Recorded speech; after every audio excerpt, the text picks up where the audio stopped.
चलिए आरंभ किया जाए। ओम पूर्णमदः पूर्णमिदं पूर्णात् पूर्णमुदच्यते पूर्णस्य पूर्णमादाय पूर्णमेवावशिष्यते। ओम शांति शांति शांति। शंकरं शंकराचार्यं केशवं बादरायणं सूत्रभाष्य कृतौ वन्दे भगवन्तौ पुनः पुनः। ईश्वरो गुरुरात्मेति मूर्तिभेदविभागिने व्योमवद्व्याप्तदेहाय दक्षिणामूर्तये नमः। ओम शांति शांति शांति। वेदांत के प्रकरण ग्रंथ विवेक चूड़ामणि पर हम लोग विचार कर रहे हैं। इसमें श्लोक चल रहा है 61। इसके पहले तो एक दृष्टांत, एक जैसे वीणा कितनी भी सुंदर बजाए, सुंदर बनी हो, उससे साम्राज्य की प्राप्ति नहीं होती है। इसी प्रकार भगवान भाष्यकार सभी विद्वानों को भी सावधान किए। विवाक वैखरी शब्द झड़ी, शब्द झड़ी की लगा दिए, बहुत व्याख्यान कर रहे हो, लेकिन ये जो आपकी वैदुष्य है, विद्वत्ता है, अगर आप तत्पर होकर के साधना में नहीं लगे हो तो भोग ही मिलेगा, मुक्ति तो नहीं मिलने वाली है। मुक्ति उससे नहीं मिलेगी, भोग ही मिल जाएगा, है ना। ज्ञान भी इसीलिए गीता में भी कह दिए, ज्ञान को भी बंधन कारक। सत्वम सुखे संजयति, हाँ ये आया वहाँ पे, सत्वम सुखे संजयति। बोले सत्य जो है वो ज्ञान संगेन चानघ, सुख संगेन बधनाति ज्ञान संगेन चानघ। सुख में आसक्ति करके बंधन में डालेगा, ज्ञान में आसक्ति, मैं बड़ा ज्ञानी हूँ। इस तरह से ये जो विद्वत्ता भी अगर आत्मपरायण न हो व्यक्ति तो घातक हो जाती है ना। इसीलिए यहाँ पे ये दृष्टांत दे करके बताए। फिर जो 61वां श्लोक आया, अविज्ञाते परे तत्वे, वहाँ तो बताए कि कहाँ जो है वो बीड़ा बजाने वाला, कहाँ उसका तो तात्कालिक क्षणिक सुख है, और यहाँ जो विद्वत्ता है वो तो लंबे समय तक अंदर उतर गई है, बहुत आनंद का हेतु बनती है। इसलिए आप जो दृष्टांत दिए ठीक नहीं दिए, बीड़ा बजाने वाले के बराबरी बता रहे हो विद्वान को, दोनों में बहुत अंतर है। तो यहाँ कभी नहीं। फिर भी बात ये है कि अगर आत्म तत्व का साक्षात्कार नहीं किया, यद्यपि चलो शास्त्र का ज्ञान है, अच्छी बात है, लेकिन साक्षात्कार नहीं किया तो पूरा जो फल मिलना चाहिए था वो पूर्ण रूप से फल नहीं मिला। शास्त्र अध्ययन और तज्जन्य कौशल यथोक्त फल वाला नहीं होता। इसी बात को दिखाएगा, विज्ञाते परे तत्वे शास्त्राधीतिस्तु निष्फला।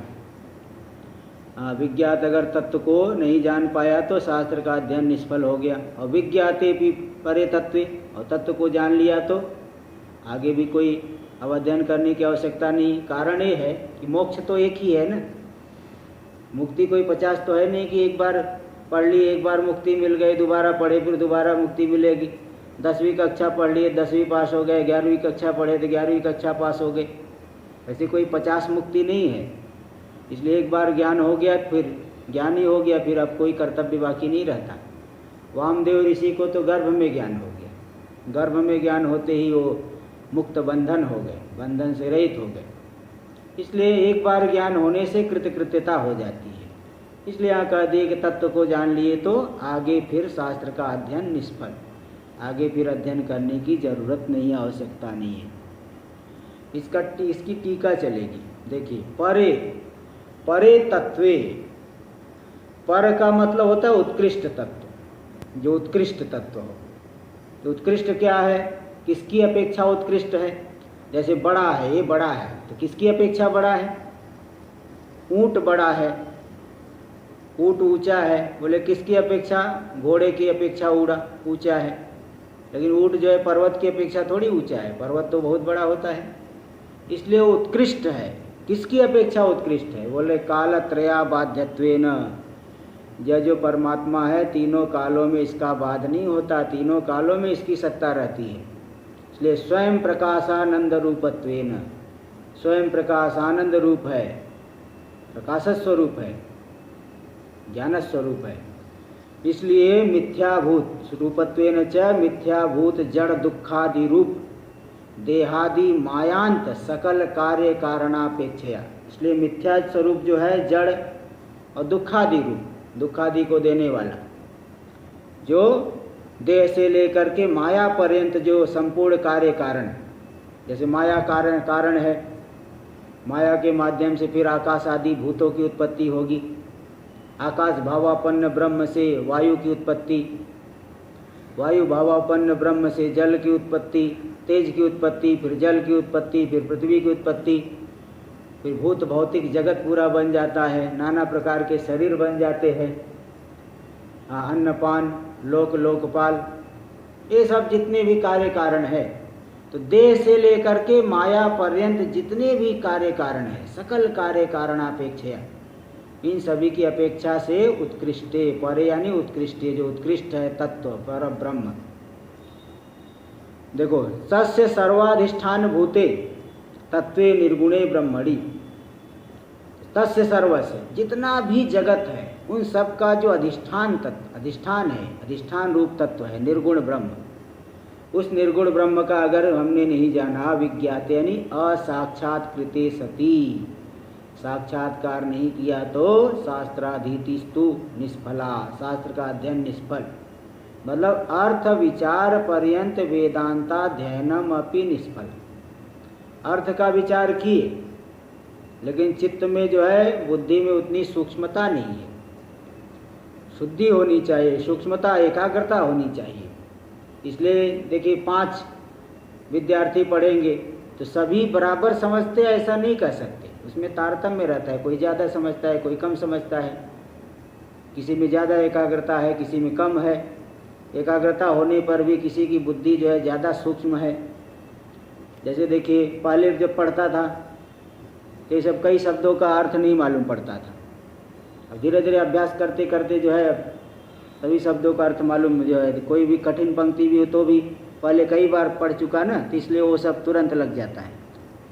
तो इसलिए जो है जितना अभ्यास हो, बुद्धि जितनी सूक्ष्म होती जाएगी, शास्त्र संस्कृत होती जाएगी, उतनी ही शास्त्र की बातें समझ में आएगी, और उतना ही अगर एकाग्र होते गए उसको जीवन में उतारे तो उतना ही वह जो तत्व है अनुभव में आने लगता है ना। बहिर्मुखता को त्यागिए तो तत्व अनुभव में आता है, बहिर्मुखता को नहीं त्यागेंगे तो तत्व अनुभव में नहीं आएगा। इसलिए कह दे असाक्षात्कृते सती, अगर साक्षात्कार नहीं किए तो पूरा का पूरा जो अध्ययन है निष्फल हो गया, विद्वत्ता ज़्यादा काम की नहीं हो पाएगी।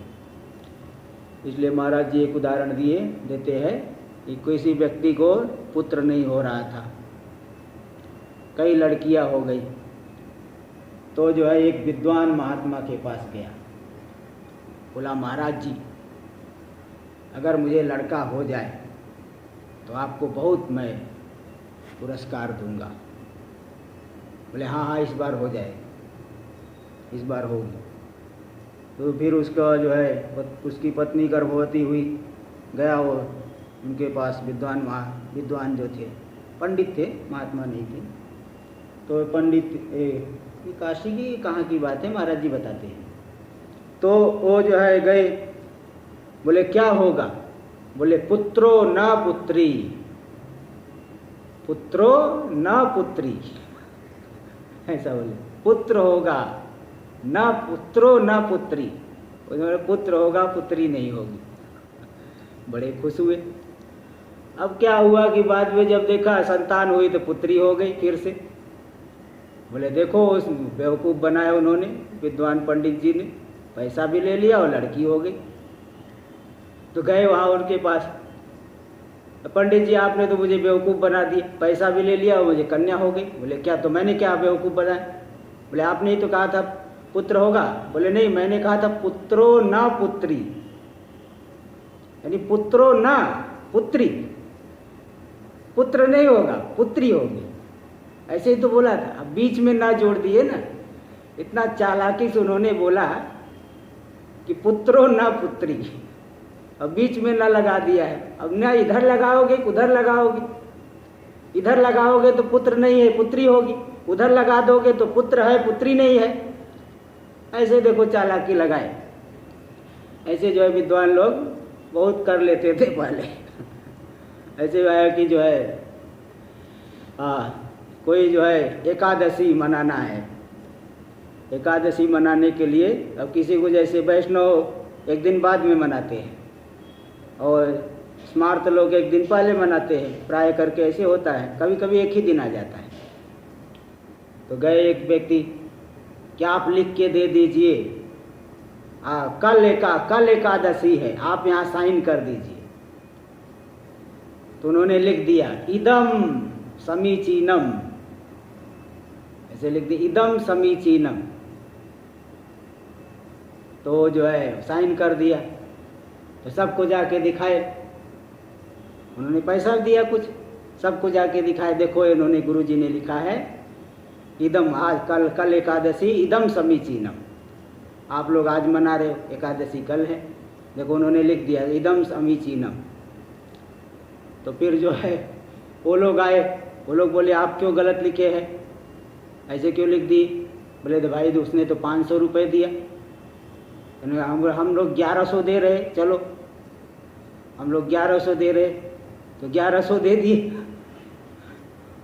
तो उन्होंने उनको लिख के दे दिए इदम समीचीनम, लिख के जो है साइन करके दिए। वो लोग भी जाके दिखाए, तो लोग दौड़ के आए, क्या आप तो कैसे हमको लिख के दिए है? बोले क्या लिखा हो? बोले देखो इदम समीचीनम। बोले इदम असमीचीनम, माँ में आ भी है, इदम असमीचीनम लिखा हो, इदम समीचीनम नहीं लिखा हो। इस तरह से देखो ये बातें होती थी। विद्वत्ता का देखो यही है, यही भोग फल, यही जो कल बता रहे थे भोग फल है। भोग मतलब इधर की बात उधर लगा दो, इधर की बात इधर, पुत्रो न पुत्री, अब कहीं कोई भी अर्थ निकल जाएगा, वो दोनों तरफ जुड़ेगा। तो यही जो है ये विद्वत्ता का यही फल है कि अगर आत्मपरायण नहीं हुए तो फिर वो भोग वाली बात ही रह जाएगी, दूसरा कुछ नहीं। इसलिए शास्त्रादितिस्तु अर्थ विचार पर्यंत वेदांताध्ययनम अपि निष्फला, अर्थ विचार पर्यंत वेदांत अध्ययन किए अगर आत्मा का साक्षात्कार नहीं हुआ तो निष्फल हो गया। क्यों निष्फल हुआ? क्योंकि यदर्थं विचार शास्त्र विहित, जिसके लिए विचार का शास्त्र ने विधान किया और उसी को आपने नहीं प्राप्त कर पाए, तस्या लाभे निष्फलत्वम, निष्फल हो गया, इस जन्म में तो नहीं प्राप्त कर पाए, अब अगला जन्म फिर लेंगे। अब ये है कितना तो लाभ रहेगा कि अगले जन्म में प्रारंभ से ही लग जाएंगे, इतना लाभ होगा। यहाँ इसलिए बता रहे कि निष्फल है कि व्यक्ति तत्पर होके लगे, पूरी तरह से एकदम निष्फल ऐसा नहीं, आगे तो भाई वो जल्दी लग जाएगा, लेकिन यह है कि हमको तत्पर होके लगना है, पूरा फल इसी जन्म में प्राप्त करना है। इसलिए निष्फलत्वम तत्र तत्फल लाभ पर्यंतम यथोक्त फल शून्यत्व रूपम सिद्धम एवं, है ना, यथोक्त फल लाभ पर्यंत यथोक्त फल शून्यत्व सिद्ध हो गया। जैसे किसी व्यक्ति को ट्रेन पकड़ना है, अब 5 बजे की ट्रेन पकड़ना है, अब जो है गया रास्ते में 4:30 बजे निकला, रास्ते में ट्रैफिक है, बहुत दौड़ दौड़ दौड़ दौड़ के पहुंचा और पता चला 2 मिनट पहले ट्रेन निकल गई। अब खूब मेहनत किया, बहुत दौड़ा, लेकिन पहुंचा तो 2 मिनट पहले ट्रेन निकल गई। अब बताओ, वो कहेगा देखो इतना मेहनत भी किया, इतना पैसा भी खर्चा किया और सब जो है 2 मिनट पहले ट्रेन निकल गई। तो वही बात है कि जो है अगर पूरा लाभ नहीं मिला तो तत्फल लाभ पर्यंतम यथोक्त फल शून्यत्व रूपम सिद्धम एवं, यथोक्त फल शून्यत्व, ये सिद्धि हो गया। इति भाव जन्मांतर कृत साधन वसात गर्भस्थेनापि वामदेवेनिव, और अगर पूर्व काल में साधन किए हैं, आत्म तत्व का जो है आपने अनुभव कर लिया, तब आगे फिर अध्ययन की आवश्यकता, अध्ययन करना वो बेकार है, निष्फल है। भाई कृत्य हो गए, है ना, ब्रह्मामृतेन कृप्तस्य ब्रह्मामृतेन तृप्तस्य, भागवत में श्लोक आता है, कृत्यस्य योगिनः नैवास्ति किंचित कर्तव्यम अस्ति चेत न स ब्रह्मविद न स तत्वविद न स ब्रह्मविद। ब्रह्मामृत से जो तृप्त हो गया है योगी, कृत्य हो गया, अब कोई कर्तव्य बाकी नहीं रह गया। और यदि उसको कर्तव्य बाकी है तो समझ लो वह ज्ञानी नहीं है।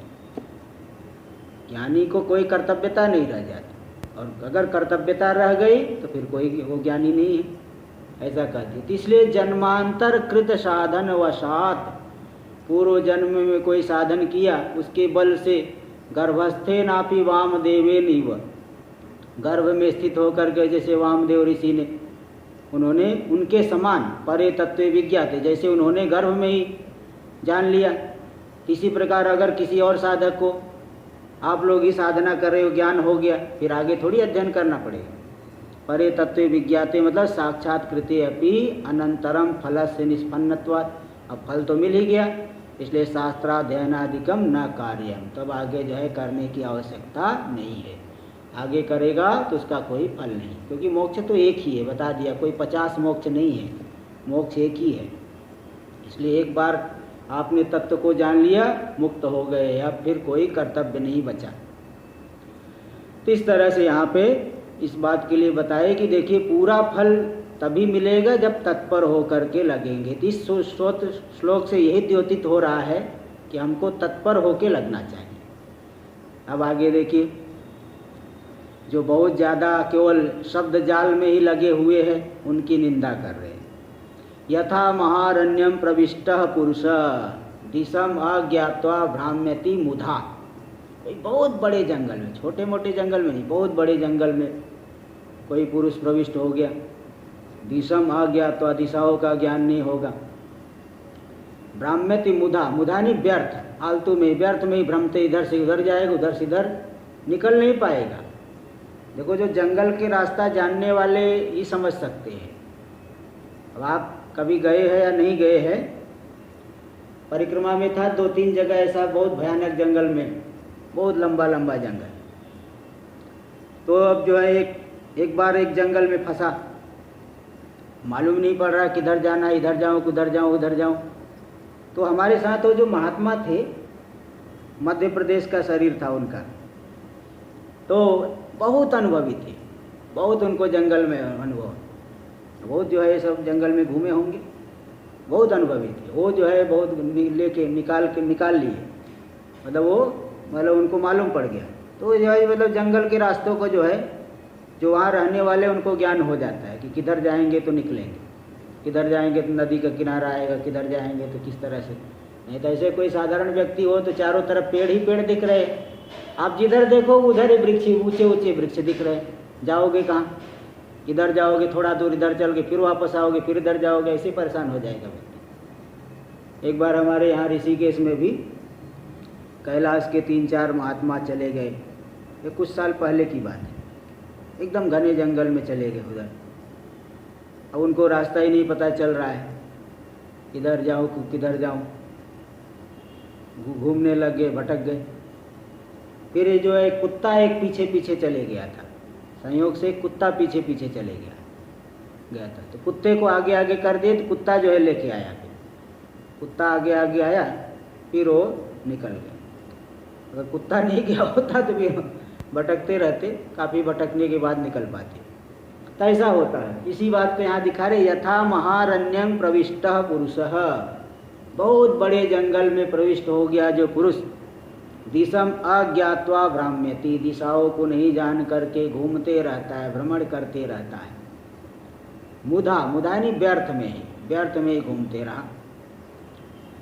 तथा केवल शब्द जालात्मक, इसी प्रकार केवल शब्द जालात्मक शास्त्रस्यापि, केवल शब्द जाल के ही चक्कर में पड़े हो, वो तो विक्षेप का ही हेतु बनेगा। जैसे बहुत चीज़ें जो है, बहुत सामान जुटा के रखे हो, घर में बहुत सामान रखे हो और सामान सब इधर उधर बिखरा हुआ है, तो आपको विक्षेप होगा। कभी इधर पैर फिसल गया, कभी उधर जाए पैर उस पर लग गया, कहीं कुछ लग जाएगा। इसी प्रकार अगर तत्पर होकर के विचार नहीं करे, केवल शास्त्र जाल शब्द जाल का ही अध्ययन करने में लगे हैं, तो चित्त विक्षेप का कारण बन जाएगा, चित्त अत्यंत विक्षिप्त हो जाएगा। तथा केवल शब्द जालात्मक शास्त्रस्यापि विक्षेप हेतुत्वात्, इसलिए तन्निष्ठत्वम अभिपरित्यज्य, केवल शब्दनिष्ठ न हो, शब्दनिष्ठता को छोड़ करके आत्मनिष्ठता को बढ़ाए, आत्मा का ही अधिक से अधिक जो है उसको अनुभव करने की चेष्टा करे, मतलब विक्षेप को त्याग करके उसी का चिंतन, उसी का मनन। तरीका तो है मालूम ही है, तत्चिंतनम तत्कथनम अन्योन्यम तत्प्रबोधनम, उसी का चिंतन करो, उसी का मनन करो, उसी का जो है चर्चा करो। जितना ज़्यादा उसमें लगेंगे उसी में जो है उतना ही ज़्यादा तत्व स्पष्ट होता है। इसलिए उस शास्त्र निष्ठत्व शब्द जाल का अभ्यास में एकदम उसमें तत्पर न हो करके आत्मानुभव का प्रयत्न करें। परित्यज्य परमात्मा साक्षात्कार वतो देशिकात, इसलिए जो परमात्मा के साक्षात्कार वाले देशिक, देशिक यानी उपदेष्टा गुरु, पहले भी बताया, उपदेश करने वाले गुरु, उनके पास जा करके वहाँ से आत्म याथात्म्यम साक्षात कर्तव्यम, आत्मा का जो याथात्म्य यथार्थ स्वरूप उसको साक्षात्कार करना चाहिए इत्याह। अब इसी बात को बताएंगे श्लोक नंबर 62 देखिए। शब्द जालं महारण्यं चित्त भ्रमण कारणम अतः प्रयत्नात् ज्ञातव्यं तत्वज्ञात तत्वमात्मनः। शब्द जालम महारण्यम, शब्द जाल जो है एक बहुत बड़े जंगल के समान है। कई ग्रंथों पे आप देखेंगे टीका के ऊपर टीका, टीका के ऊपर टीका, टीका के ऊपर टीका, है ना। जैसे आप देखेंगे ब्रह्मसूत्र, ब्रह्मसूत्र के ऊपर एक भामती टीका है, वाचस्पति मिश्र जी ने लिखी। अब भामती के ऊपर है कल्पतरु, वो पढ़ोगे। और कल्पतरु के ऊपर, कल्पतरु लिखने वाले हैं अमलानंद सरस्वती। ब्रह्मसूत्र के ऊपर भाष्य, भगवान भाष्यकार का भाष्य, उसके ऊपर है टीका, भामती टीका, वाचस्पति मिश्र जी ने लिखा। और भामती टीका के ऊपर ही एक टीका है, उसकी व्याख्या, भामती की व्याख्या, कल्पतरु, वेदांत कल्पतरु, उसको लिखने वाले हैं स्वामी अमलानंद सरस्वती। और उसके ऊपर भी टीका है वेदांत परिमल, जिसको लिखा है अप्पय दीक्षित ने। अब बताओ, इसके ऊपर इतनी मोटी पुस्तक है, अब पढ़ने में जो है हालत खराब हो जाती है। महाराज जी चलाए थे, भामती तो चलाए थे, भामती तो पढ़ा हूँ, लेकिन उसके ऊपर टीका अब कितना है, सब जो है पढ़ेंगे। तो ऐसे जो है अब पढ़ते चले जाओ, पढ़ाई का कोई अंत नहीं होता है। इसलिए मुख्य बात यह है कि सार तत्व को ग्रहण करिए। आपकी बुद्धि अगर तर्क वितर्क वाली ज़्यादा है तब तो अध्ययन तो ज़्यादा ही करना पड़ेगा। अगर श्रद्धा से युक्त बुद्धि है तो थोड़े अध्ययन में भी काम चल जाएगा। मतलब इसलिए देखिए, प्रस्थान त्रय का तो अध्ययन अवश्य कर लेना चाहिए।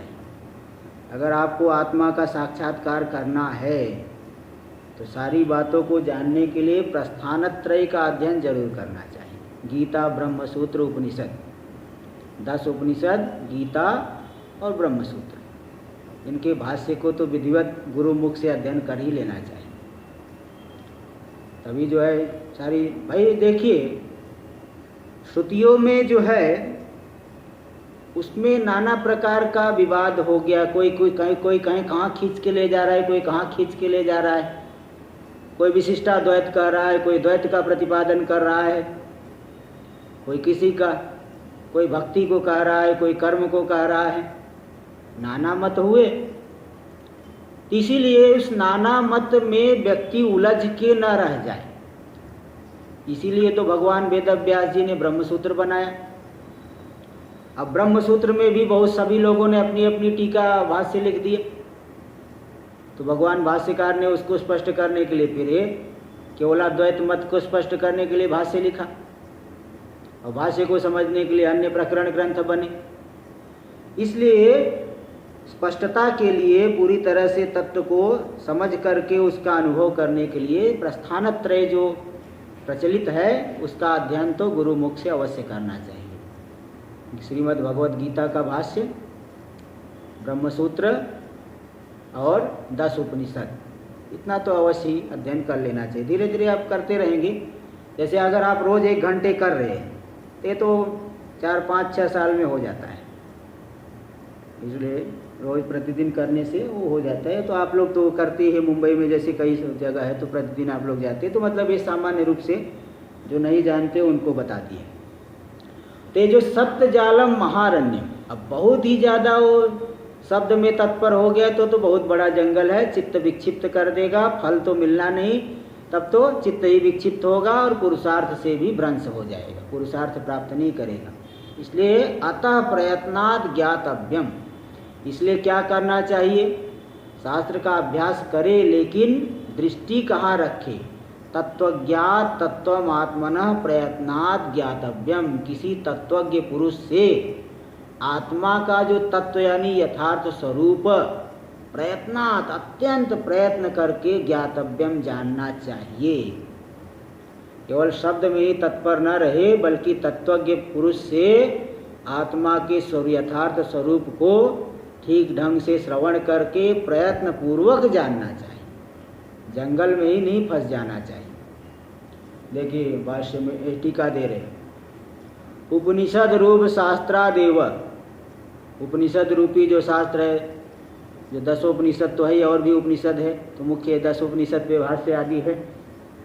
तो उस शास्त्र से आचार्योपदेशात, आचार्य से उपदेश प्राप्त करके तत्व से ज्ञातव्यत्वे भी, तो भाई इतना तो अध्ययन करना ही पड़ेगा, इसको उपदेश प्राप्त करके तत्व को जानना चाहिए। ज्ञातव्यत्व है, तत्व ज्ञातव्य है, जानने योग्य है, तो भी शास्त्र कोलाहलो नाश्रयणीय, शास्त्र कोलाहल जैसे शास्त्रार्थ में करते हैं ना, वो चिल्ला रहे हैं, वो ऊपर सामने चिल्ला रहे हैं, आपस में चिल्ला रहे, कोलाहल कर रहे हैं, कोलाहल नहीं करना, जो है तत्वाभिमुख होना है।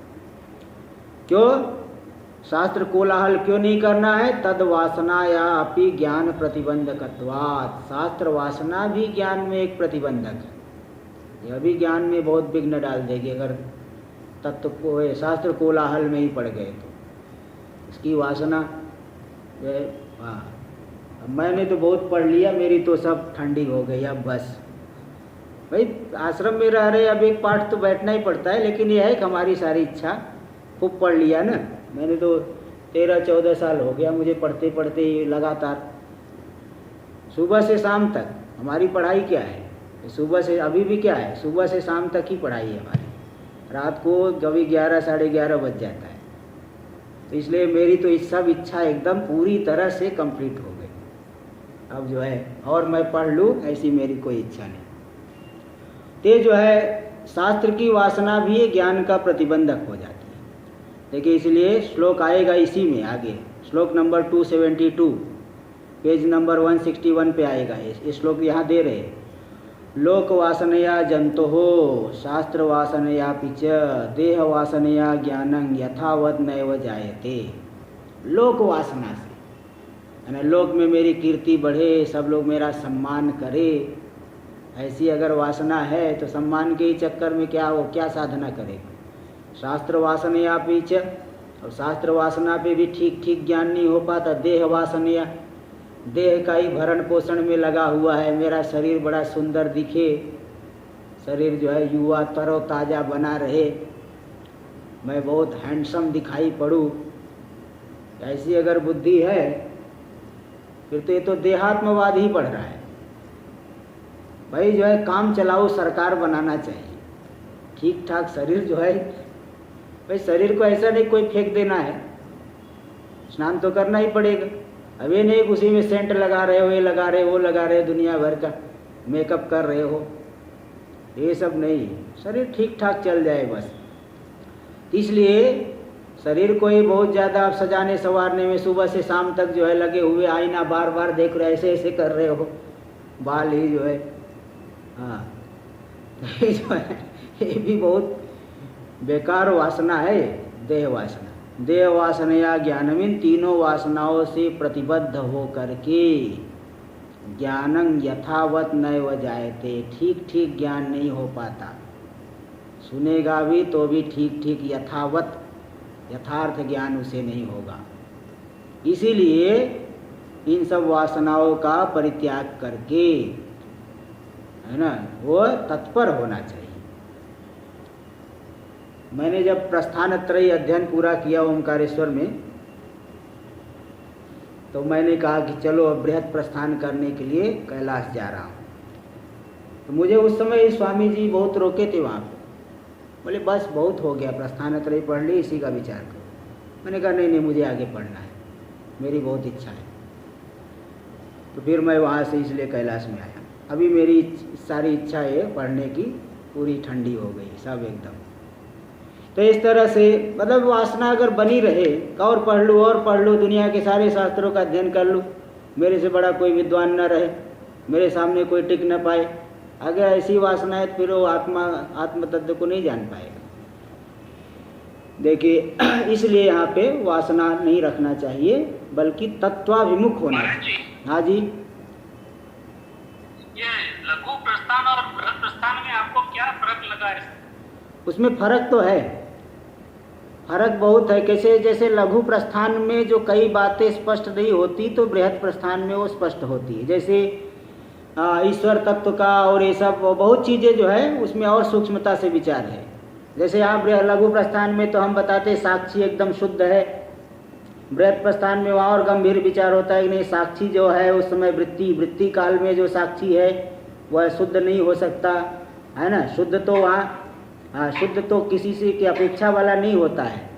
इसलिए सब बहुत मतलब थोड़ा और बहुत गहराई से विचार है। बृहत प्रस्थान में गहराई से विचार तो है, किंतु उसमें शास्त्रार्थ बहुत ज़्यादा मिलेगा आपको। दूसरे जैसे नैयायिक आदि को काटने वाली बातें ज़्यादा है। तो अगर जिसका मतलब मैं बता दिया ना, जिसकी तार्किक बुद्धि हो, तर्क करने वाली बुद्धि हो, उसको तो अध्ययन करना चाहिए। और जिसकी श्रद्धा समर्पित बुद्धि है, उसको लघु प्रस्थान से ही काम हो जाएगा। और तर्क वितर्क वाले को तो बहुत पढ़ना, आगे बृहत प्रस्थान भी पढ़ना चाहिए। ठीक है, बस इतना यही है। हाँ ठीक है, आगे देखिए। तो इस तरह से बता दिए कि अब आप देखिए आगे अगला श्लोक, ज्ञानमेव अज्ञान निवर्तकम नान्यद, ज्ञान ही अज्ञान की निवृत्ति करेगा, दूसरा कोई नहीं। अब इस बात को दिखा रहे, नान्यद इत्याह अज्ञान। अगला देखिए श्लोक नंबर 63, श्लोक नंबर 63 देखा जाए। अज्ञान सर्पदष्टस्य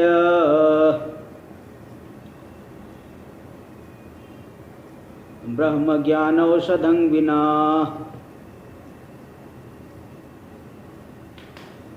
किमु वेदैश्च शास्त्रैश्च किमु मंत्रै किम औषधैः।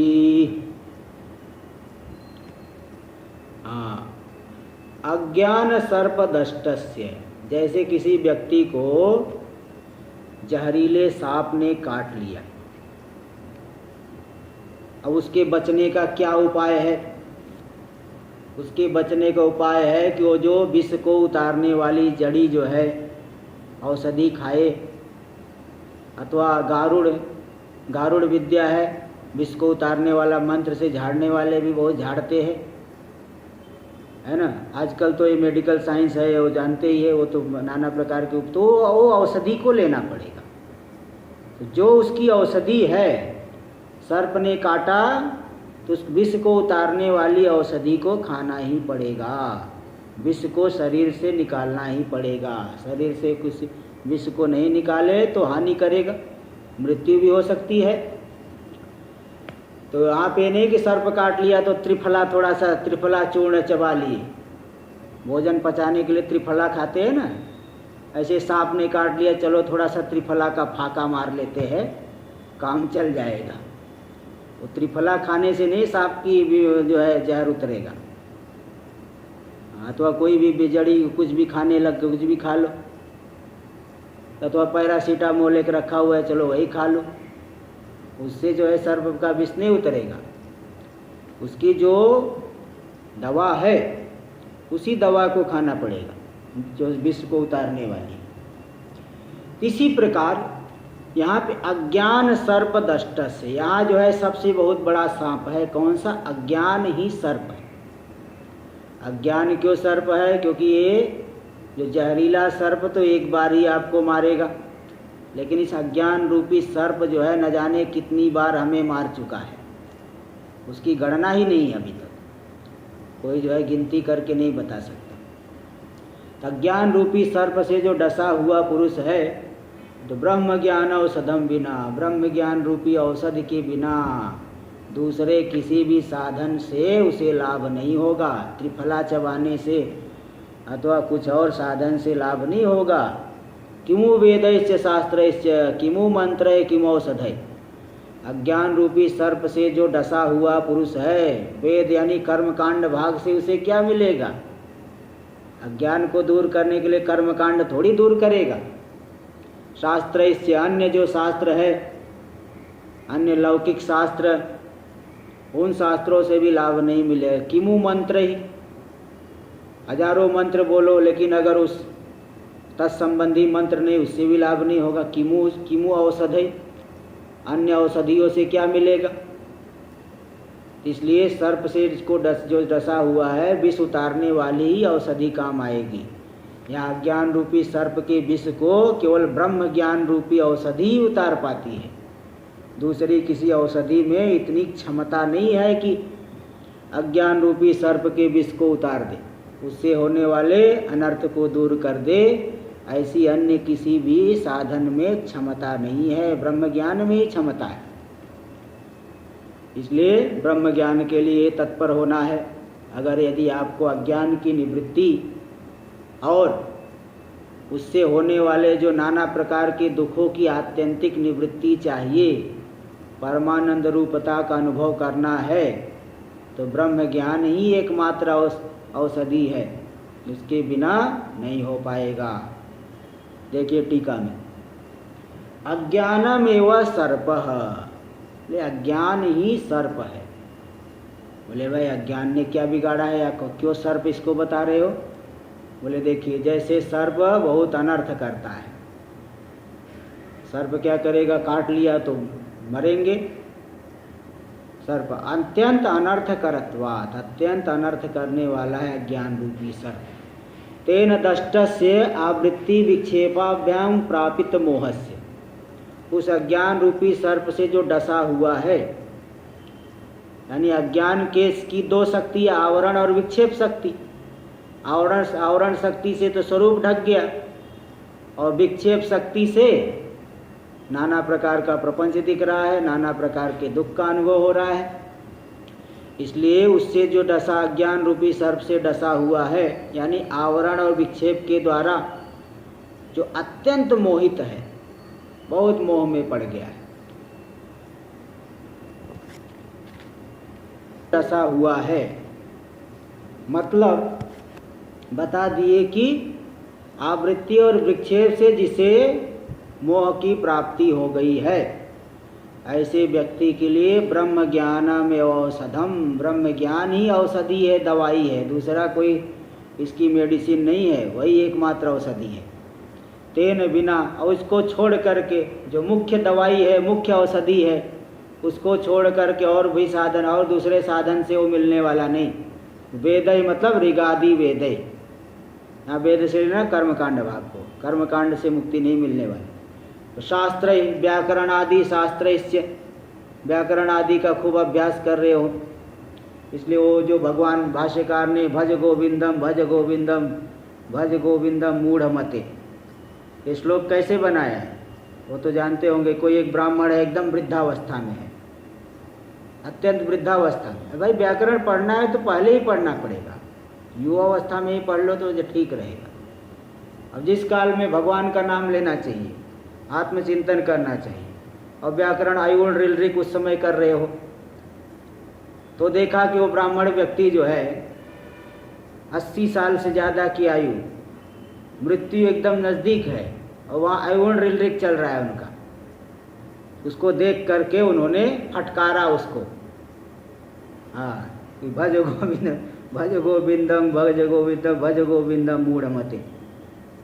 हाँ, जब यमराज जी आ जाएंगे तब नहीं रक्षत डोकरी करने, उस समय डोकरी करने जो रट रहे हो ना, उस समय वो रट रहे थे डोकरी करने, वो क्री धातु करना अर्थ में।